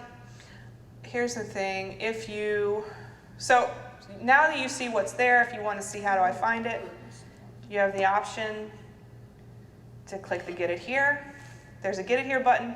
If that collection is not up online, so you can't just go on the internet and listen to the interview, it will take you to a page that will tell you how you request access. So for example, okay, this interview is not up online. So you can either come here to KHS and come up to the library and request access, or you can fill out this form and submit it, and we'll do it as a research request. So there's still options for you to find it. Let's look at what would happen if we do have things online. We were talking about military treasures collection a little bit earlier. So for example, Military Treasures Oral History Project was a project that KHS did a few years ago, where we interviewed, we're still kind of adding content if people came to us. There's about 42 interviews in it right now. If we were talking about an interview with Bogart, Charles Bogart. He's a face you see around, and then Get It Here. And it will take you to the online access to that interview if someone has put it up online. So you should spend some time surfing around for this and see if you've got any of your family members in this. But this right now is the best way for you to find out what is in oral history collections in the state. So the collections button up here, for example, you can narrow down, I just want to search collections that are at the Boone County Public Library. You can isolate Boone County Public Library, hit apply, and it just tells you Boone County Public Library has one collection, and it's the Boone County, Kentucky Oral History Interviews. Okay? So, and then that takes you to their description, it takes you to all the people who were interviewed for that project, and then if you want to know more, you click on that for a description. You can do Get It Here. It'll take you, oh look, it takes you to their library page. They have it on Overdrive. It's kind of neat. So remember, 100 different locations have put their content in this, and they manage this. They manage the content on their own. They manage, how updated it is. They manage all of that kind of stuff. We just provide the framework for them to do it. So there's, like I said, there's 917 collections in this website, in this database. That represents about 35,000 oral history. We have individual item level records for 21,000. Now, in Boone County, yeah. I'm familiar with a couple of sites, yeah. But I don't know any of those people. Is there also a topical list Yeah, so. Is there a topical list? Is there, sorry, I need to back up. Is there a topical list? So we have done some sort of general browse. So you can browse by collection and you could browse by to see what's at a different repository. You could also just go by and see what the names of collections are if that's one way you want to browse. You can browse by interview. So you can see, if I want to see, you can narrow that down to a specific collection and search a keyword within that, and it'll tell you which specific interview. So for example, if you were doing Boone County, and what would be a place or title? Ernst, E-R-N-S-T. Yeah, he was the U.S. Senator. So there's no records that come back. Okay, what about distilleries? Oh, yeah. That might be So search distillery up in Boone County. Well, let's do a general search. It's the same thing if you're doing a library catalog. You want to start broad, and if you get 5 million hits, you add more text to it. But you can just see distilleries. These are the projects that deal with distilleries or that mention distilleries. Distillery industry in Kentucky, there's one. And then, yeah, there's a lot. If you type in moonshine, you will get quite a few records. That's true. That is true. So this is at the University of Louisville. You can see their logo right here. And this will tell you, gives you a general description. You can see right here, most of it talks about Bardstown, Clement, Frankfort, Lawrenceburg, Lebanon, Loretto. Wow. St. Francis, Cincinnati, Ohio, Nashville, Tennessee. So no Boone County. But if you wanted to do Boone County Distillery, you could just see. I doubt anything's going to come up because I don't know how many people actually talk about the distilleries. And I was wrong. So I think that's talking about Boone's Trace too. So there are things, yeah. So you can, narrow down and just remember, it's just like searching your library catalog to that certain extent. You want to start with something, you just assume that there's only going to be 2 interviews of something, and then if you find that there's 5 million, then you need to search with more words. There's also an advanced search, so if you get, so if you do distillery, and then you're like, oh, so I want to advanced search, and if I could type it right, it would be better, if I could actually. Too many. So then you can do containing any of the words, containing the phrase, containing none of the words, and I can say I really just want it to talk with a specific person or a specific item. So you can narrow your searches down that way, or you can be more concentrated that way too. There's options. So maybe Boone County. I'm missing the C on my laptop. Okay, so advanced search. Still, I don't know if I typed distillery right, or it wants me to do distillery here. Well, anyway. So, anyway, you get the point. You can go through and actually kind of navigate all of that. So I don't know. Does anyone want to have a name that you want to try and see if anyone's been interviewed? What's surname? Dials. How do you spell it? D-I-A-L-S. I'll follow her to die if you find some. Nope, no dials, you're right. It's worth trying though. Yeah. Let's see. Let me see. Any other last name? Allison. A-L-L? I-S-O-N. I-S-O-N. And you all can go home and do this. I just think it's kind of fun. So first name's Allison, last name's Allison, Edgar Allison, Allison Watkins, Mrs. Allison White, Doc Allison. And you can tell that in these specific projects, there's 5 collections that deal with somebody with the name Allison or talk about Allison. Now this doesn't search the transcript, so remember, this doesn't full text search a transcript of the interview. This searches the descriptions we have for those collections. So you're limited a little bit by what the content that the collection holders have. But as far as specific names and places, general places, you can find some good context. Okay, so we'll come back to that in a minute. But you all should go home and try this because I'm really excited about this tool being out there. And I'm really excited that people can find interviews with their relatives. It's crazy how many emails I've gotten from this site already that says, hey, I found an interview with my cousin Jim. How do I get a copy of this? I want to give it to my family for Christmas, or I want to give it to him for a birthday, right? It's going to happen. The more you search, there's 35,000 interviews. I guarantee you know somebody who has done an interview that is included in this. You were talking about You were talking about a copy of it? Yeah. Is that possible? To get a copy? Yeah. So the only reason we wouldn't be able to copy something is if we have a weird restriction on a release form. And remember we talked about that in the first session about release forms, and you know, sometimes people may have put like, you're not allowed to make a physical copy of this. I don't know why people did that in the 70s, but there's a few. So that'd be the only reason we couldn't, but we will. Yeah, we'll make copies, or if we don't own the collection and we just provide access, we'll tell you who to request a copy from. $5 for a digital download, $15 if you want it on a CD. If there's a transcript, there's a different fee for that. It's really not that bad. If it's your parents, grandparents, brother, sister, we'll provide you one digital download for free. You can share it. We want you to find your family. We really do. We do. So, and we provide those, and we're digitizing our content all the time. We have to, because if we don't, we'll lose the information on those cassettes. So it's not just because we want to provide access, it's really out of necessity that we had to develop a digital preservation plan. And we don't create any new cassettes. Everything we create now is digital, born digital. Wait for the mic, that's right.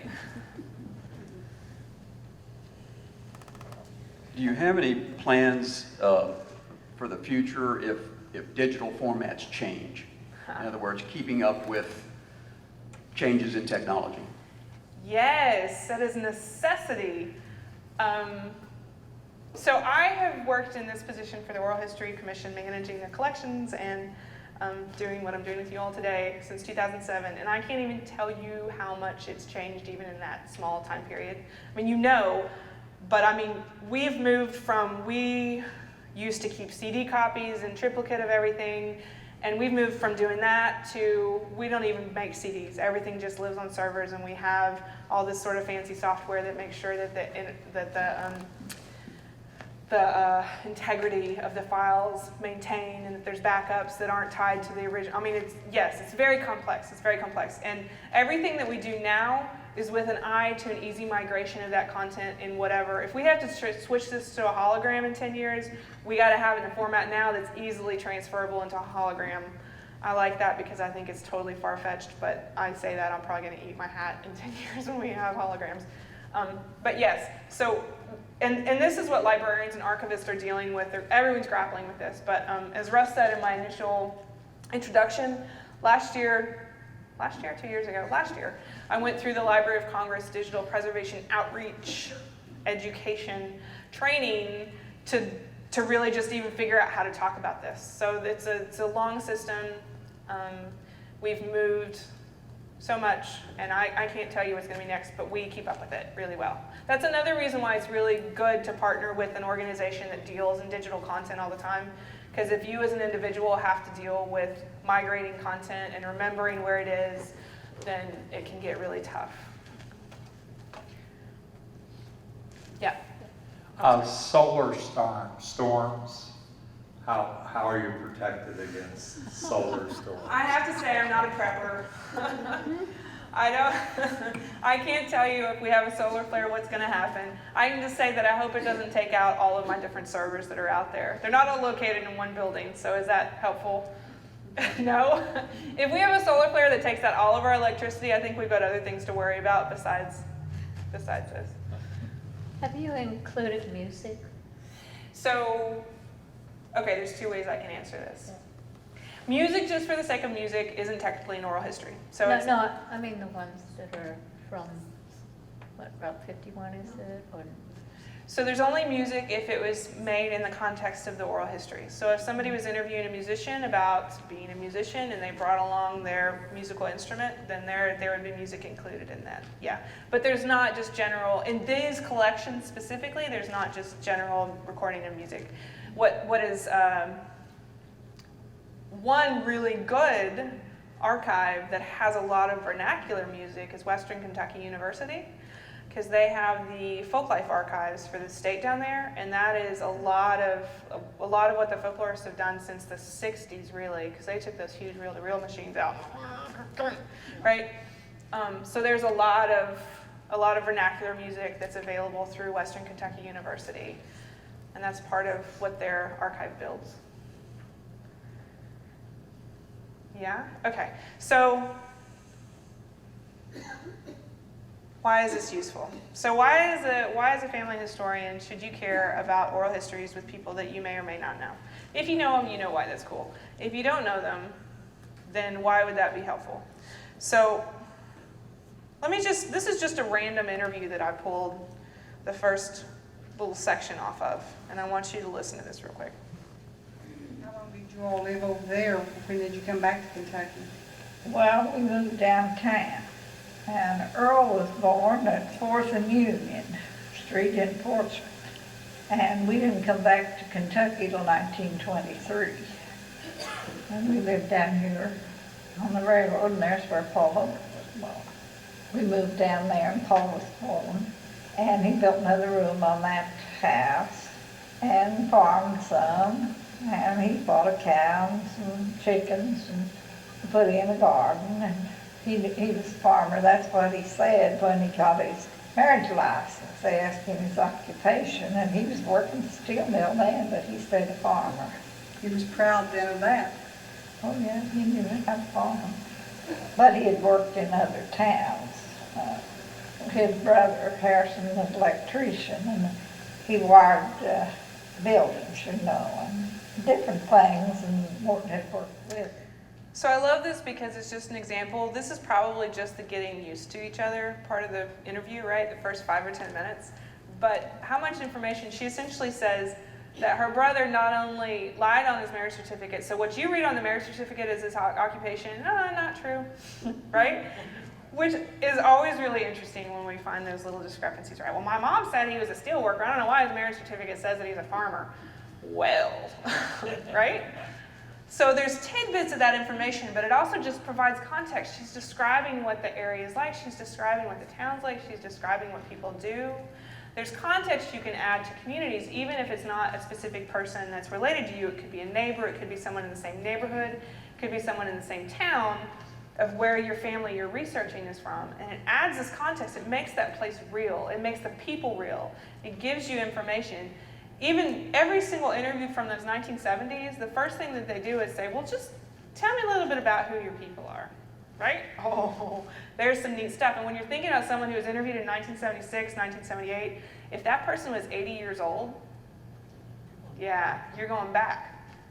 And for the most part, that information is on there, right? So you may not really care. I mean, you may not be personally interested about what you think that the interview talks about, but if it's from a community and a person that you know, then you're still going to get some basic information, right? You're going to be able to mine that interview for a tidbit. Even if it's an interview about a military history, that person's probably still going to ask, tell me about where you're from, tell me about your parents, tell me about all this stuff, right? So it doesn't hurt. Don't think it's a waste of your time to just check it out, to just get in there and kind of listen to it.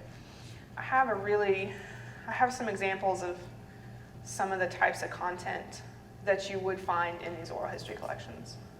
When were you born? 1862. And that would make you how old now? 95 years. You could tell us something about your father. Well, I can tell he was a slave man, and his master was his daddy. The crisis of the Depression was so hard that it made the family stick together. We had to stick together to survive. What did you think about your activity with women getting their right to vote? Oh, I thought they should. I said the men had run it long enough. I thought the women had a right to vote. I was born January the 5th at 4:30 in the morning, 10 below zero and a snow foot deep. I don't remember it well, but she told me that. I was born on March the 5th, 1881. Looking back requires a lot of memory. So that's just some quick excerpts from some of the interviews that we've got out there. And the topics range from everything, as you can hear. We have an interview that I found with a Spanish-American war veteran. I mean, he doesn't talk at length about it, but he talks enough to where it's like, holy cow, he really did that. We have an interview with that person, because think about it.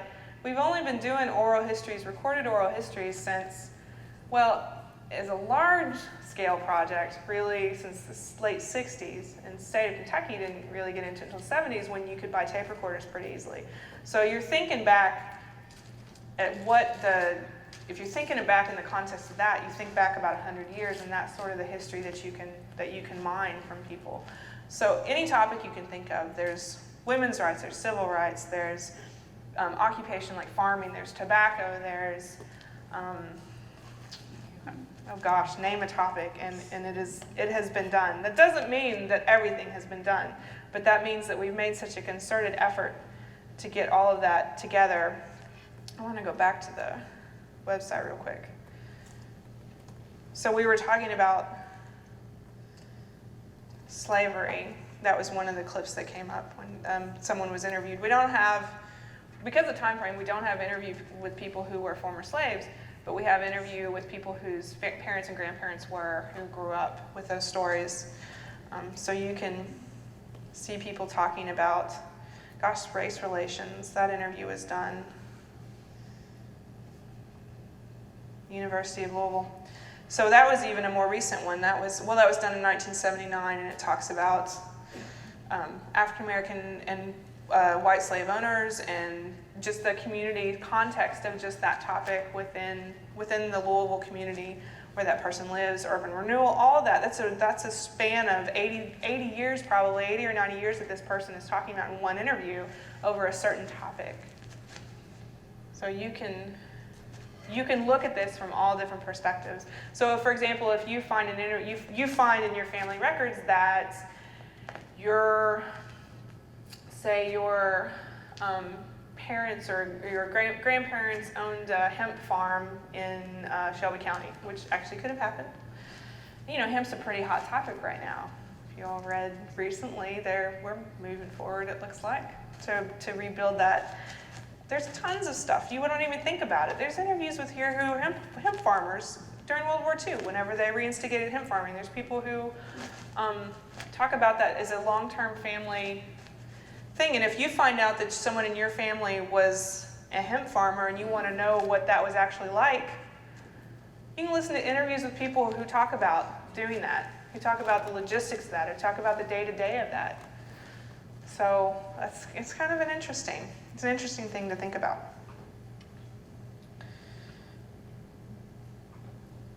Yeah. So let me see, I've got one more. If I can get to it.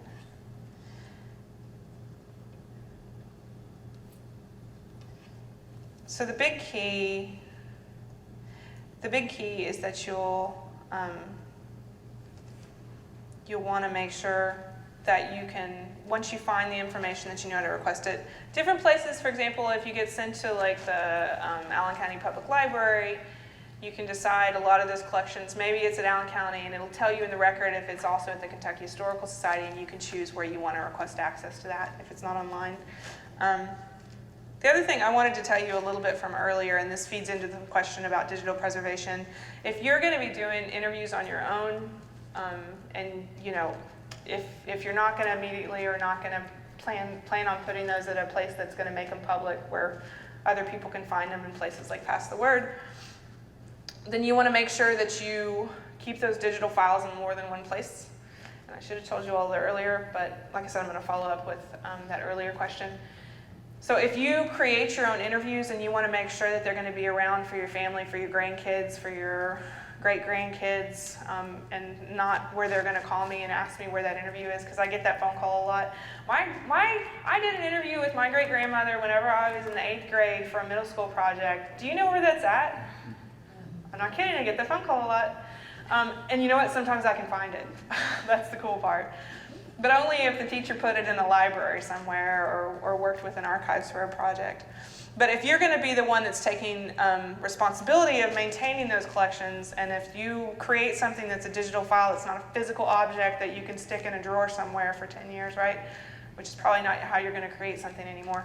You need to make sure that you store those interviews in at least 2 places, those digital files. It needs to be on your computer and on an external hard drive, on a CD, on your computer, on a flash drive, on your computer, on an external hard drive. There's a thing in archives called locks.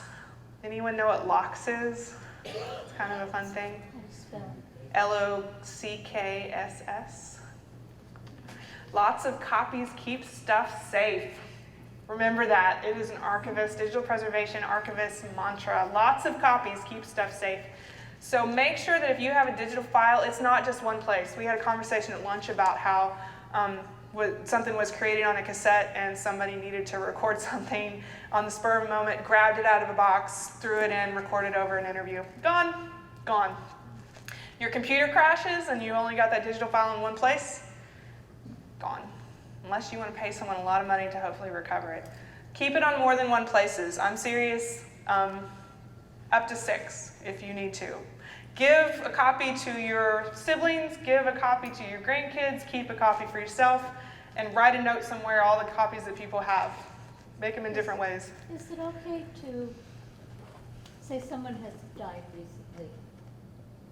And my husband knows all about Uncle Russell. Mm-hmm. A lot of people do.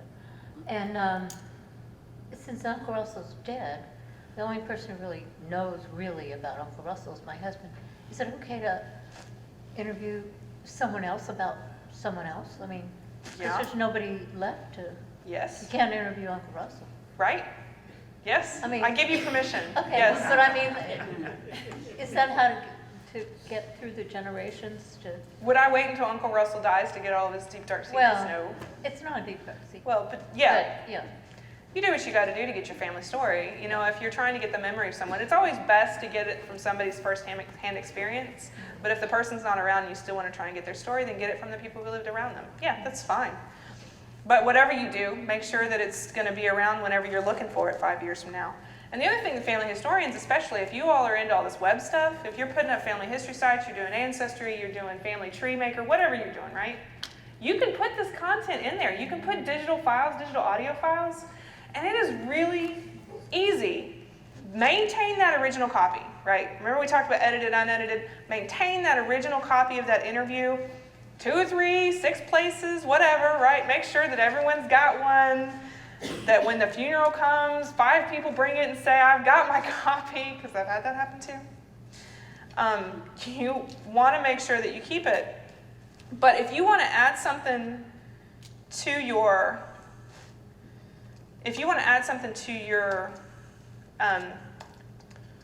family history software, and you can accept AV stuff, you can accept digital pictures, digital audio, digital video, and you've created this stuff and you want to share it with your family through the site. There's really neat stuff out there. You can download, this is the Audacity program I was telling you about earlier. This will edit your audio too. If you know how to use Microsoft Word, if you can do copy and paste, highlight, delete, you can use this. So, and there's great tutorials on here as well. So let me see if I can find a tutorial that was just kind of show you all the picture. The about.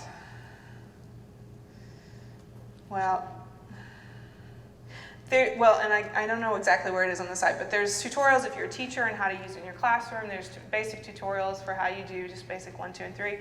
So you would just open up the software just like you would a Word document.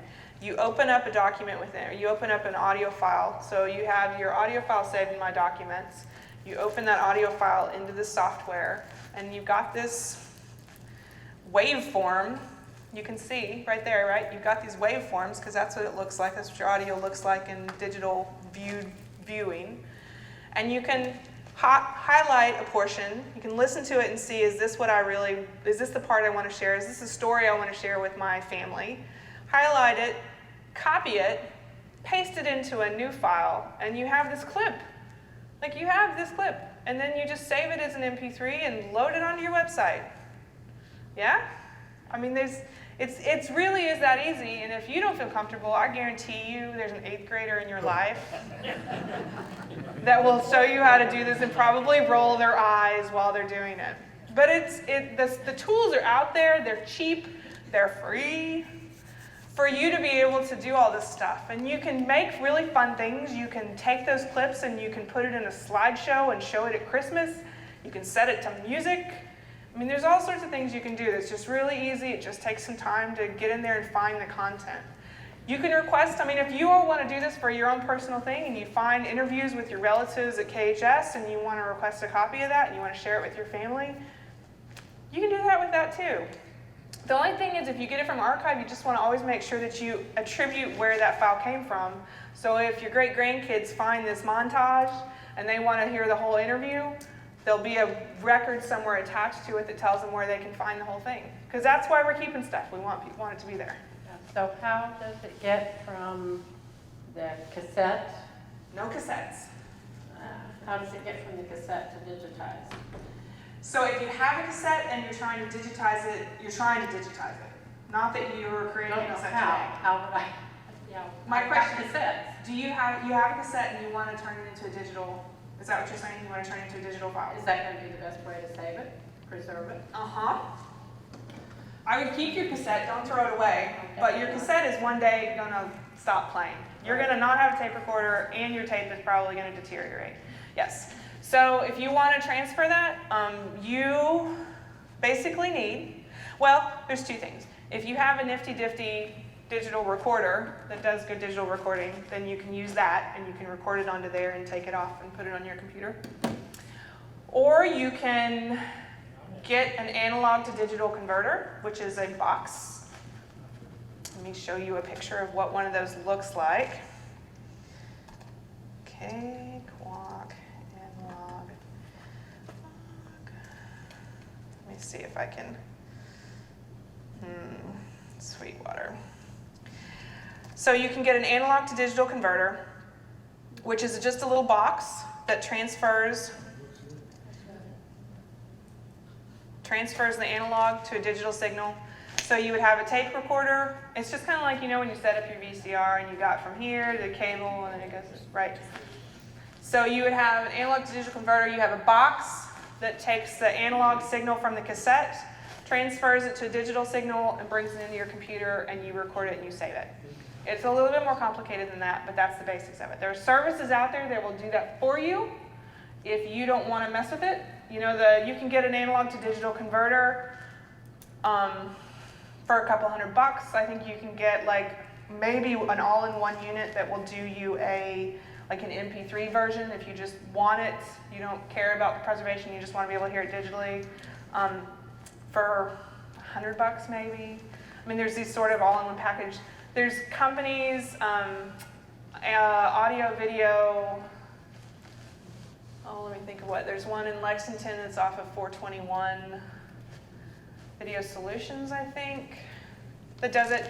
If you're a member of the Lexington Public Library area, the North Side branch, I think it's the North Side branch, you can look it up or call and verify, has an audio studio you can do this in. You can take your stuff and they've got the equipment and you can transfer it there.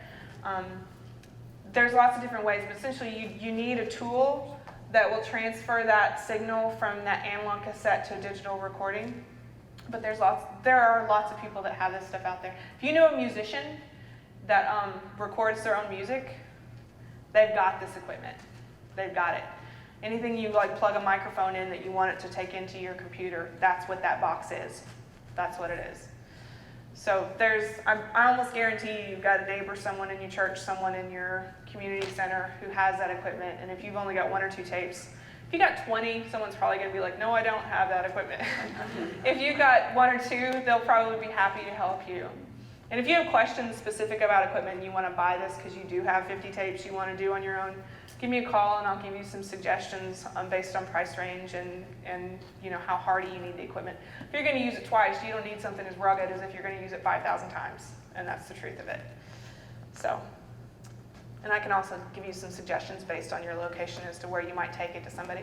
It's not that expensive if you want 1 or 2 done. I don't know the prices off the top of my head. It's been a while, but $15 or something like that for a tape is not that bad compared to doing the equipment yourself and having to learn it.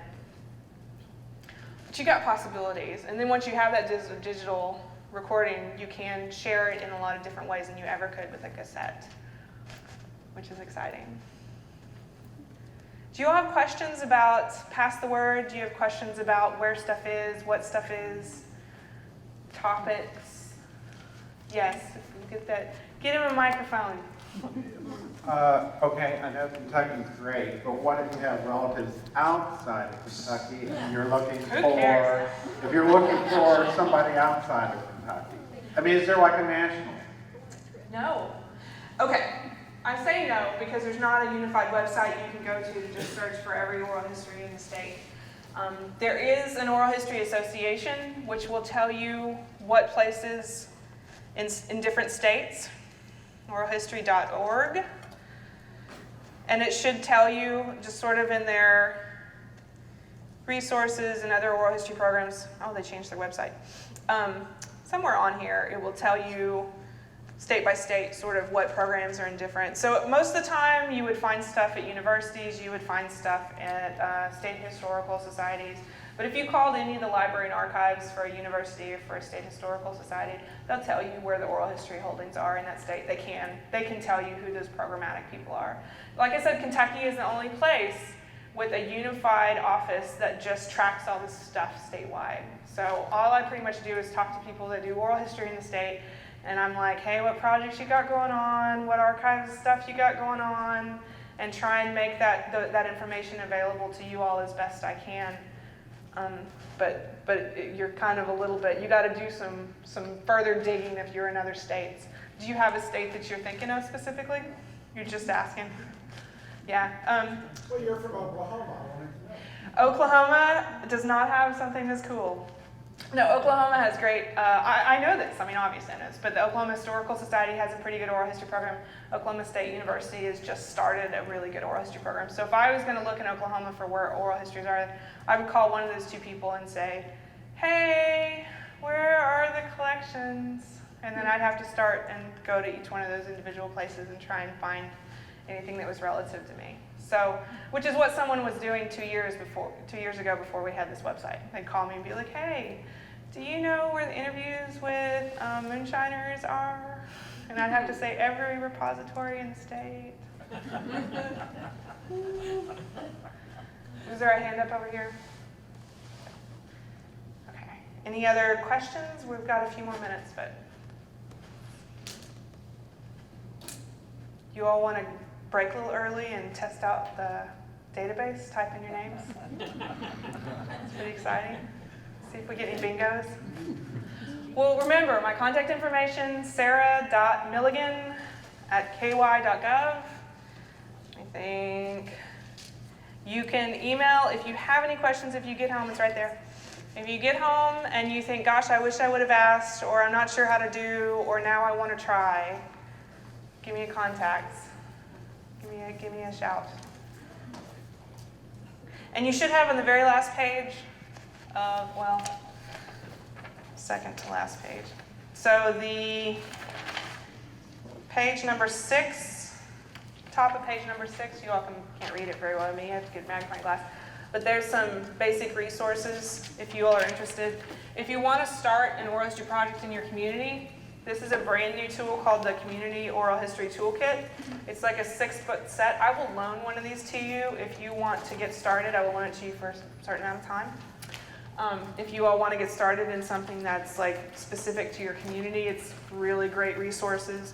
If you just want to know more about this, here's just a one-book oral history manual, which I think is really easy to follow, that answers basic questions about what kind of equipment do I use, what kind of questions, how do I frame this stuff, and what do I do with it when it's done. So this is sort of more in depth of what I talked about, but it's really, really easy to follow, oral history manual. If you're a teacher and you want to figure out how to use this in your classroom, it's a great book called Dialogue with the Past, Engaging Students in Meeting Standards Through Oral History. And I will say it was written before 21st century skills came out, but I think you can still use all of this, pretty applicable. It's a good resource to have. If you want to follow up on all the legal and ethical stuff we touched on today, there's a really great book for that. We're full of good books. Oral History and the Law. If you interview somebody and they tell you, you know, I killed a man back in Kansas, right? Killed a man in Kansas in 1960, and you want to find out if you're legally obligated to do anything about it, this is a good book for that.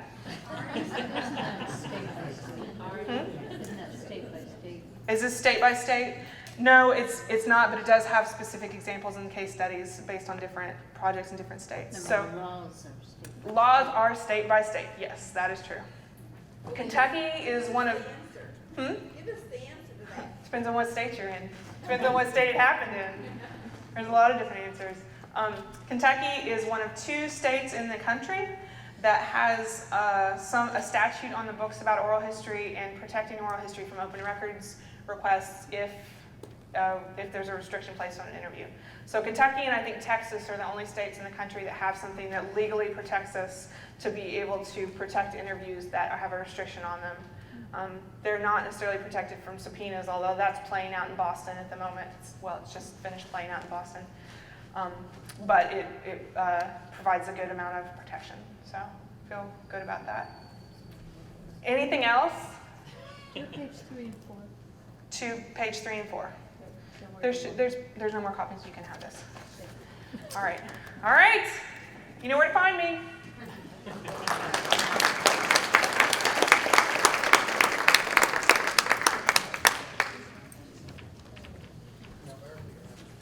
Sarah, we usually have a nice little mug we give away, but we don't have one with us today. We'll make sure you get one upstairs, okay?